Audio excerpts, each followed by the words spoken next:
Hello everyone, সবাইকে নমস্কার। আজকে অনেক দিন পর আবার কলেজে আসলাম ওয়ার্কআউট করতে।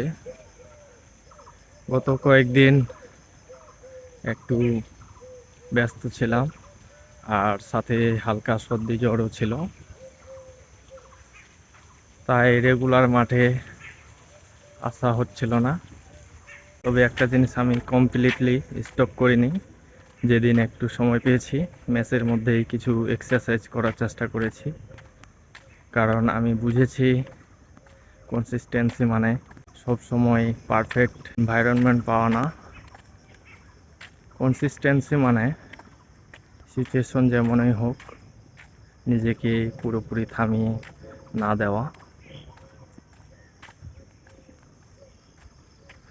আজকে আবার মাঠে এসে অনেস্টলি খুব ভালো লাগলো।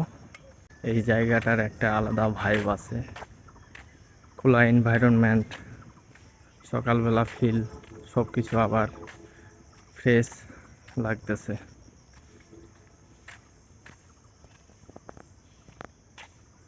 আর আজকে আমার সাথে সুশীল দাদাও আসছে, তো উনি এখন ফুটবল খেলতেছে, আর আমি আমার ওয়ার্কআউট শেষ করলাম।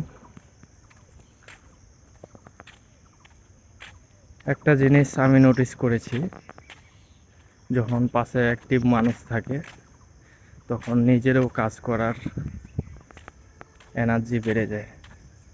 গত কয়েকদিন রুটিন একটু আপ ডাউন ছিল, বাট সেটা নিয়ে বেশি ওভার থিঙ্ক করছি না, কারণ জার্নিতে ব্রেক আসতেই পারে। ইম্পর্টেন্ট হলো আবার কামব্যাক করা।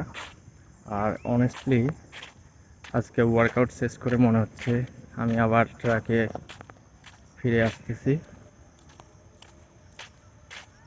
আশা করি আজকে থেকে আবার সব কিছু প্রপারলি কন্টিনিউ করতে পারবো।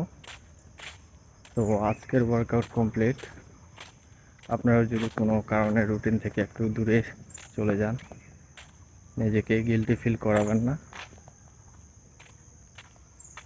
জাস্ট আবার শুরু করবেন, because starting is always better than hitting. Stay consistent, stay strong. দেখা হবে আবার নেক্সট কোনো ভিডিওতে। সবাইকে নমস্কার।